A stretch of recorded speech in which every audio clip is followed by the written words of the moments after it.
इस मूवी के स्टार्ट में हमें एक एमा नाम की लड़की को दिखाया जाता है जो कि जैक नाम के एक आदमी के साथ मिलकर अपने हस्बैंड मार्क को चीट कर रही थी।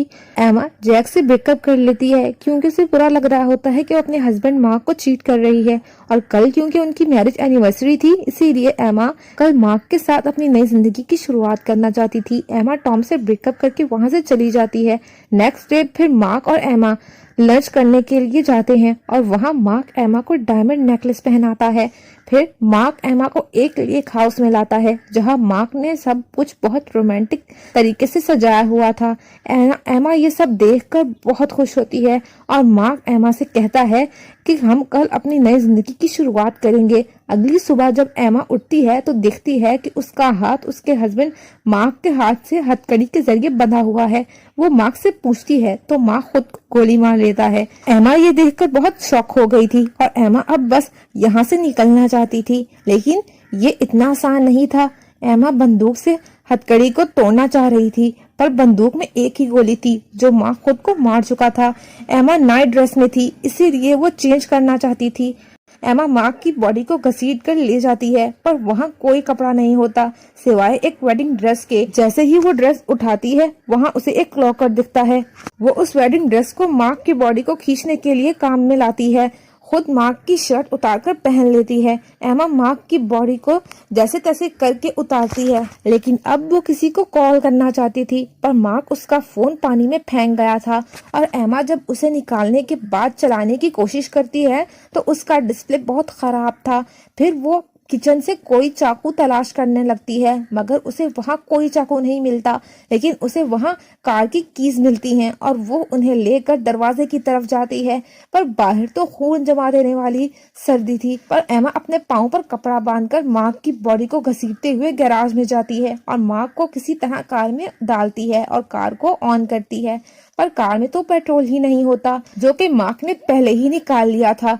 फिर एमा को कार में मार्क की रिकॉर्डेड आवाज सुनाई देती है जिसमें मार्क ने बोला था कि उसे एमा के अफेयर के बारे में पता चल गया था और अब वो उससे बदला लेना चाहता था। लेकिन एमा ने मार्क को चीट इसीलिए किया क्योंकि मार्क भी उसे किसी के साथ चीट कर रहा था। एमा वापस घर आती है और स्टोर रूम में जाती है। वहां पर भी कोई टूल नहीं होता। तभी दरवाजे पर नॉक होता है और वहां जैक खड़ा होता है।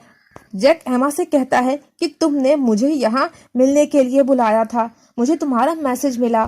एमा समझ चुकी थी कि ये भी मार्क ने ही किया है। मार्क की बॉडी को देखने के बाद जैक समझ जाता है कि उसने खुद को क्यों मारा है। जैक एमा को बताता है कि मार्क की लॉ कंपनी को अथॉरिटीज इन्वेस्टिगेट कर रही थी और उसे यकीन था कि उसका जेल जाना पक्का है, इसीलिए उसने खुद के साथ एमा और जैक को भी ले डूबने का सोचा। उसी वक्त दो आदमी घर की तरफ आते हैं। जैक को कुछ गलत होने की महसूस होता है और वो गुस्से में उन दोनों को यहाँ से चले जाने को बोलता है, लेकिन उसी वक्त वो जैक को मार डालते हैं। एमा अब बहुत डर चुकी थी और मार्क की बॉडी को अपने साथ खींचकर एक कोने में छुप जाती है। अब वो दोनों आदमी घर में आ चुके थे और उनमें से एक आदमी जैक को मारने के खिलाफ था। उन दोनों की बातों से पता चल गया था कि ये दोनों कातिल हैं जिन्हें मार्क ने एमा और जैक को मारने के लिए चुना था। जब वो दोनों बेडरूम में जाते हैं तो एमा लाश को खींचकर स्टोर रूम में ले जाती है, लेकिन लाश को खींचते हुए खून के निशानों पर टॉम का ध्यान जाता है। वहाँ एमा को एक बोट मिलती है और उसके लगे से वो मार्क का हाथ काट देती है। खून के निशानों का पीछा करते हुए टॉम भी वहाँ आ जाता है। एमा खुद को बोट के कपड़े से ढक लेती है। टॉम को मार्क की बॉडी मिलती है पर एमा नहीं मिलती और वहां से डर कर भाग जाता है। फिर जब दोबारा वापस आता है अपने साथी को लेकर तब तक एमा कार के नीचे छुप चुकी थी। इस घर में दो लाशें थी पर विलियम अब भी वहां से जाना नहीं चाहता था क्योंकि उसकी नजर उस घर के लॉकर पर थी। उसको यह भी पता था कि इस लॉकर का सिर्फ मार्क और एमा ही खोल सकते हैं।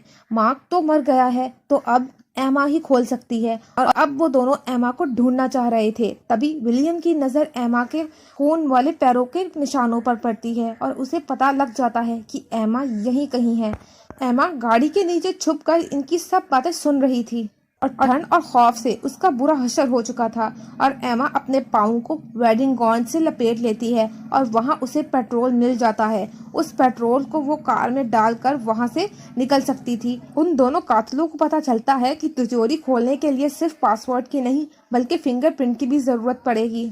वो दोनों आपस में काम को बांट लेते हैं। मार्क की बॉडी को खींचकर यहाँ टॉम लाएगा और विलियम एना को तलाश करेगा। फ्यूल को घसीटते हुए आगे बढ़ रही थी। अब वो छुपते हुए कार तक पहुँच जाती है। इस काम से होने वाले शोर से विलियम का ध्यान जाता है और वो कार के पास जाता है और एमा उसे देखकर कार के पीछे छुप जाती है और विलियम टायर की हवा निकाल देता है। अब एमा मौका पाकर वहाँ से निकल जाती है और टॉम को मार्क की बॉडी को ले जाते हुए देखती है और खुद बेसमेंट में छुप जाती है। लेकिन विलियम की नजर वहाँ भी पड़ती है और वो एमा को ढूंढने यहाँ भी आता है। वो सीढ़ियों से ऊपर जाती है पर ऊपर टॉम था और नीचे से विलियम आ रहा था। अब उसके पास छुपने की कोई जगह नहीं बची थी। अब एमा को एक आइडिया आता है। वो कार की चाबी से कार का अलार्म ऑन कर देती है, जिससे डिस्ट्रैक्ट होकर विलियम और टॉम यहाँ से चले जाते हैं। अब एमा जैक के कपड़े उतारकर पहन लेती है और गोल्फ स्टिक से विलियम पर वार करती है और विलियम लकड़ी का फर्श तोड़कर नीचे गिरता है। और अब टॉम, जो विलियम के देखने वहाँ आया था, वो भी एमा के वार से नहीं बच पाता। अब एमा कार में जाती है। जैसे ही वो कार को ऑन करती है तो विलियम एमा को कार की विंडो तोड़कर कार से बाहर निकालता है। वो एमा को मारकर बेहोश कर देता है और जब एमा होश में आती है वो खुद को फिर से मार्क से बंधा हुआ पाती है। विलियम एमा के पास आकर एमा को मारने लगता है, मगर टॉम मार्क की बंदूक दिखाकर एमा से दूर कर देता है। इन दोनों को ये नहीं पता था कि मार्क की बंदूक खाली है। अब इसके बदले एमा टॉम को पासवर्ड बता देती है। विलियम पासवर्ड डालता है, फिर मार्क की बॉडी खींचकर उसका फिंगरप्रिंट डालता है, पर लॉकर के अंदर डायमंड नहीं थे, जैसा कि मार्क ने उसे बताया था। उसके अंदर एक आरी थी जिस पर लिखा था कि डायमंड एमा के नेकलेस में है। दरअसल मार्क ने एमा को ऐसा नेकलेस पहनाया था जो एक बार पहनने के बाद खोला नहीं जा सकता। विलियम समझ जाता है कि मार्क ने उसे ये आरी किस मकसद से दी है, लेकिन टॉम एमा को मारने के खिलाफ था। वो एमा के नेकलेस को काटने लगता है, लेकिन विलियम टॉम को बंदूक मारकर बेहोश कर देता है। अब विलियम एमा पर फायर करने ही वाला होता है, मगर गोली खत्म हो चुकी थी। विलियम और एमा की आपस में लड़ाई होती है। तभी टॉम पीछे से होश में आता है और विलियम को पकड़ लेता है, लेकिन वो दीवार से लगे हुए कील में लगकर मर जाता है। एमा एक टूल उठाती है और विलियम पर वार करती है। वो उसे माइक की बॉडी के साथ बांध देती है। अब वो कार में बैठती है, लेकिन वो जैसे ही कार चलाती है, कार के टायर फटे होने की वजह से वो काबू खो देती है और बेहोश हो जाती है। थोड़ी देर बाद उसे होश आता है और वो आगे बढ़ती है, पर एक बार फिर से विलियम उसे पकड़ लेता है और उस पर चाकू से वार करता है, लेकिन एमा उससे मुकाबला करती है और चाकू विलियम पर मार देती है। तभी बर्फ टूट जाती है और विलियम मार्क की बॉडी के साथ पानी में गिरता है, लेकिन विलियम ने अभी भी एमा को छोड़ा नहीं था। विलियम उसे लेकर पानी में गिरता है। एमा विलियम की आंख पर चाकू मार देती है। एमा किसी तरह से स्विम करके ऊपर आती है। वो दम घुट के मरने ही वाली थी, पर तभी बर्फ की परत टूट जाती है। अब एमा बाहर आ जाती है और अपनी वेडिंग रिंग उतारकर फेंक देती है और ये मूवी यहीं खत्म हो जाती है। अगर आपको मेरी वीडियो पसंद आई है तो प्लीज मेरी वीडियो को लाइक कर दिया करें, मेरे चैनल को सब्सक्राइब कर दिया करें और हो सके तो मेरी वीडियो को शेयर भी कर दिया करें। आपका बहुत बहुत शुक्रिया।